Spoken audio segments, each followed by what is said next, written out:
안녕하세요. 영화인문학 교수 김태희입니다. 오늘 강의의 주제는 나는 가해자인가 피해자인가 입니다. 타이틀부터가 조금 무거운 주제 같죠? 하지만 우리가 살면서 꼭 한 번은 생각해 봐야 할 문제라고 생각했기에 다소 불편할 수 있는 주제이지만 학생들과 함께 영화로 토론을 나눠보았습니다. 우아한 거짓말입니다. 영화는 주인공 천지가 죽음을 선택하면서부터 시작을 합니다. 요새는 왕따보다 은따가 더 무섭다고 하죠. 겉으로 보면 친한 것 같지만 화연은 자신을 돋보이게 하는 도구로 천지를 이용합니다. 학생들과 이야기를 나눌 때 정말 의외의 대답을 많이 들었는데요. 아무런 이유 없이 그저 돌아가면서 왕따를 마치 놀이처럼 행했다고 합니다. 수건 돌리기 놀이를 하는 것도 아니고 불특정 아이들을 그저 재미로 등에 칼을 꼽는 행위를 하는 것이죠. 저 또한 타겟이 된 적이 있고요. 제가 어떠한 잘못을 해서가 아니고 단순히 아빠가 일찍 돌아가셨다는 이유로, 집안의 경제가 나빠졌다는 이유로, 혹은 왕따를 당하는 친구를 도와줬다는 이유로. 왕따를 주동했던 그 아이는 제가 도와주었던 그 왕따 학생이 저에게 와서 모욕적인 말과 욕을 하도록 시켰습니다. 하지만 저도 그때 주인공 천지와 마찬가지로 가족들에게 말을 하지 못했습니다. 우리 가족들도 지금 힘든 시기인데, 그리고 솔직히 말하자면 조금 쪽팔리기도 했고요. 하지만 지금은 그것이 잘못되었다는 걸 알고 있습니다. 창피하고 부끄러워야 할 사람은 바로 가해자거든요. 10년이면 강산도 변한다고 하는데 저는 강산이 몇 번이나 변했음에도 불구하고 그 아이의 이름이 아직도 기억이 나네요.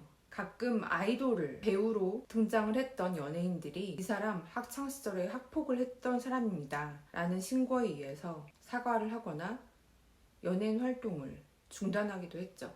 저도 만약 제가 기억하고 있는 그 사람이 TV에 나와서 굉장히 선하고 사람들이 좋아하는 위치에 있다면 절대 가만히 있지는 못할 것 같습니다. 그런데 또 한편은 이런 생각이 듭니다. 누군가 왕따를 당할 때 방관자였던 내가 그럴 자격이 있을까? 나도 어찌 보면 적극적인 가해자가 아니었을 뿐 방관자로 학교폭력에 가담한 것은 아니었을까? 학교폭력이라는 이름으로 비단 어린 시절에만 이러한 폭력이 존재하는 것은 아닙니다.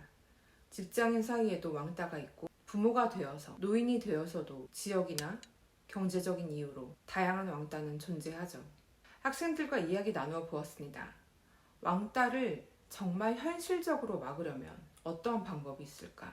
우리가 흔히 알고 있는 사회봉사활동이나 학교폭력 예방 동영상 같은 것 말고 말이죠.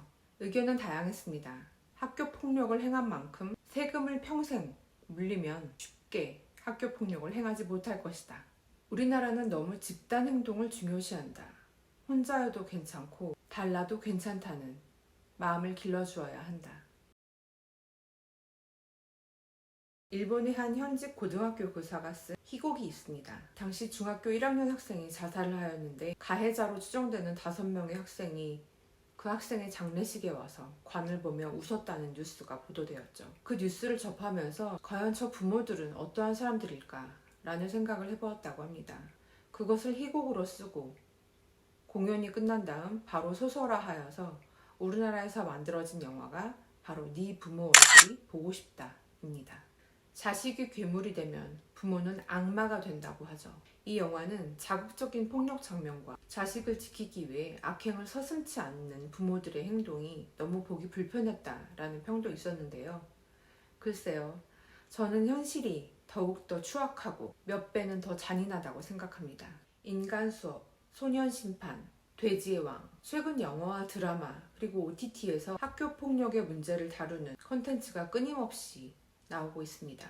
우리 사회에서 쉽사리 근절되지 않는 학교폭력의 심각성을 방증하는 것이라고 생각하는데요. 내 아이에 대한 사랑, 내 아이의 미래에 대한 걱정 때문에 타인의 일생에 절대로 지워지지 않는 상처를 남긴 사건에 대해서는 분명히 객관적인 책임을 지고 참회해야 하는 것이라고 생각합니다. 학생들과 학교폭력을 예방하는 직접적인 그리고 현실적인 이야기를 나눌 때 마치 전자발찌처럼 학교폭력을 끝까지 꼬리표를 달아야 한다라는 의견들이 많았는데요. 제가 다시 한번 질문을 했습니다. 만약 여러분의 자녀가 가해자가 되었다면 그들에게도 똑같이 신상털이를 하고 빨간 딱지를 붙일 것이냐고요. 쉽지 않은 이야기입니다. 이론적으로, 이성적으로 어떤 것이 올바른 것인지는 알겠으나 막상 내 이야기가 되었을 때 그것에 대해서 장담하고 쉽사리 결정을 내리긴 어려운 법이죠. 무심코 던진 나의 말로 누군가 상처를 받지는 않았는지 다시 한번 나의 하루를 돌아보고 우리 중 대다수를 차지하는 주변인, 즉 방관자들이 적극적으로 이를 해결해 나갈 수 있는 방법은 무엇인지 사회적으로 꼭 한번 고민하고 생각해 봐야 될 문제라고 생각합니다. 이야기를 나누면서 자신들의 경험을 공유하고 서로 아픈 부분들을, 그 화살을 자신에게 돌리는 것을 우리는 선택하지 않기로 했습니다.